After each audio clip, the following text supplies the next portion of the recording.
Aurora. Jasmine, pang 41st tindahan winner natin. Precious! Precious, ano ka rin ba? Ayan na.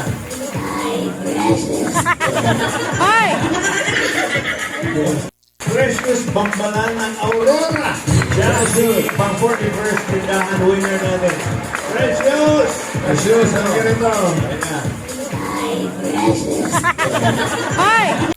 Welcome back mga kaaldab. Ito na naman po ang inyong lingkod, si Mr. Destiny. At magbibigay po tayo ng pinakamainit na update po ngayon sa social media. Pumapabor na naman po sa atin ang mga bali-balita ngayon mga kaaldab.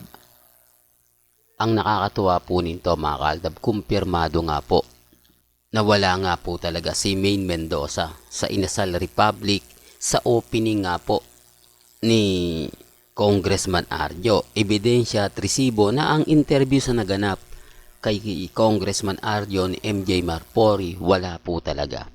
Hindi po ba? Clone talaga yun na edited lang po talaga yung pinakita. Kumpirmado nga pong wala talaga si Maine Mendoza. Dahil hapon na nga po yung interview ni MJ kay Congressman Arjo at kumakain na nga po sila pero wala naman po ron si Maine Polkerson ni hindi nga po ito na-interview ni MJ Marpori. Marami tuloy nagsasabi na hindi na gaano nagpapa-interview si Mengay.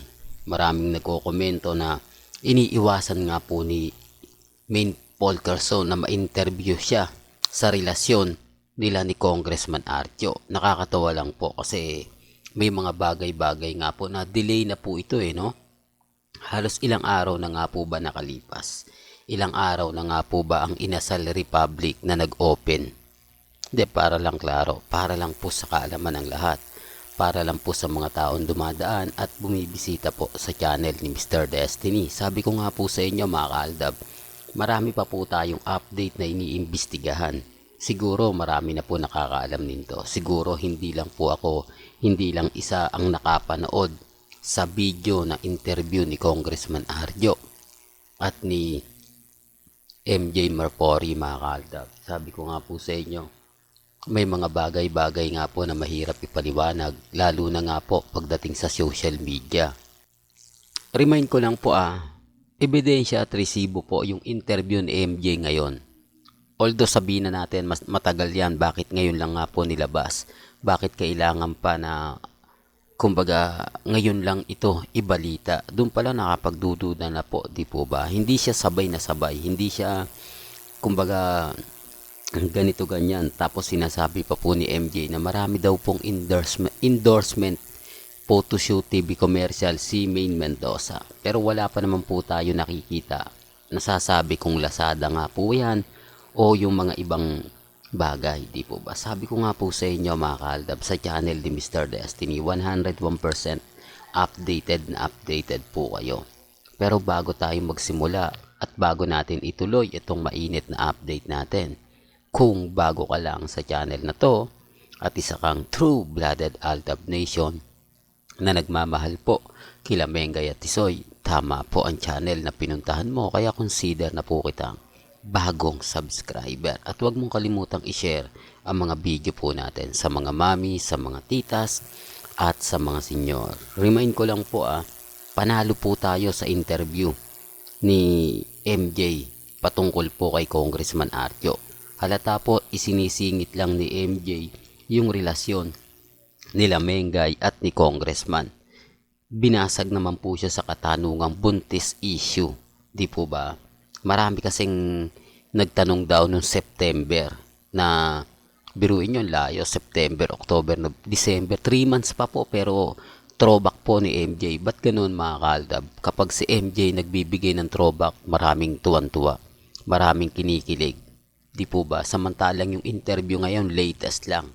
Wala po daw plano na bumuo na ng pamilya. Ibig kong sabihin plano, yung kumbaga wala pa raw po sa isip nila na magkaroon ng anak. Paano magkakaroon? Paano nasa isip? Wala nga po. Dahil laging kasama nga po ni Congressman Arjo si Ibyang, di po ba? Kaya nga po natatawa na lang ako Lalo na nga po sa mga kumakalat ngayon sa mga bali-balita ngayon, di po ba? Sabi ko nga po sa inyo dito po sa channel ni Mr. Destiny, kung ano lang po yung latest, kung ano lang po yung trending, doon lang po tayo. Di po ba? Bagamat maraming sinasabi, maraming mga komento, maraming pinapakalat na hindi maganda, hindi kaaya-aya, relax lang po kayo. Di po ba? Alam nyo naman po sa channel ni Mr. Destiny, kung ano lang po yung latest, kung ano lang po yung trending, doon lang po tayo. Di po, bagamat ang dami po nilang pinapahayag, ang dami pong mga komento, ang dami pong sinasabi, okay lang po yan. At least binasag sila ni Congressman Arjo na wala pa po silang plano na magkaroon ng chikiting. At sobra daw pong busy ni Mengay at busy ni Congressman. Pero pansin nyo po ba, hindi namang ganong busy si May, hindi po ba? Kasi kung pupunta siya ng Eat Bulaga, tapos endorsement, di po ba, na hindi naman po natin nakikita ng weekend na marami siyang project, di po ba? Isang photoshoot lang yung nakita natin isang shoot, di po ba? Pero bakit hindi po magawang interviewin ni MJ si Mengay? Doon pa lang parang may mali na, no? Ini-interview lang nila si Congressman Arjo kapag may promotion, kapag may mga ganap, pero yung interview na paisa-isa lang, wala Di po ba? Sinasabi ko lang po ito para po sa kaalaman ng lahat. Sinasabi ko lang po ito para po sa mga taong dumadaan at bumibisita po sa channel natin. Di po ba? Sabi ko nga po sa inyo, dito po sa channel ni Mr. Destiny, kung ano lang po yung latest, kung ano lang po yung trending, doon lang po tayo. Di po ba? Kaya nga po yung iba nagtataka kung ano na nga po ba yung latest, kung ano na nga po ba yung trending. Sabi ko nga po sa inyo dito po sa channel ni Mr. Destiny, kung ano lang po yung latest na sinasabi ninyo, pinalalabas ninyo, napapanood po ninyo, relax lang. Di po ba? Ang importante lang naman po mga kaaldab, maging kampante po kayo, maging matatag. Di po ba? Well, sabi nga po ng iba, sabi nga po ng mga netizen, kumbaga magkakaroon nga po raw ng napakagandang anak si Mengay at si Congressman Arjo. O ngayon, basag po sila. Sa mga nakapanood po ng video, sa mga taong umaasa po na susunod po si Maha o susunod na po si Mengay kay Maha, nagkakamali po kayo. Galing na po mismo sa bibig ni Congressman. Siguro manhid na lang po o sabihin na natin na hindi po talaga nila gusto yung mga narinig nila. At patunay lang po mga kaaldab, medyo natutuwa po kasi panalot po tayo kumpirmado po tayo na wala po talaga si Maine Paul Quezon sa opening ng Inasal Republic. Doon pa lang panalo na po tayo. Doon pa lang masasabi nyo na edited po talaga yung pinakalat ng mga Armain at Maine fanatics. Sinasabi ko lang po yung totoo. Dapat po naandun si Mengay. Sinabi nilang pumunta raw po si Mengay doon, sumunod daw po si Mengay. Wala naman po, di po ba? Hindi nyo naman po makikita doon at never naman po na in-interview. Kasi kung nandun si Mengay, di po ba? Si MJ pa, hindi i-interview si Mengay. Si MJ pa, di po ba? Isa po ito sa number 1 na inaabangan ng mga Armain at mga Maine fanatics. Totoo yan mga kaaldab, sa mga post, sa mga interview, sa mga comment po sa social media account ni MJ. Ang dami po nagtatanong sa kanya kung kailan ganito. Sino nga po ba yung pinakamabango pagdating po sa TV5? Bukod kay Maha, di po ba?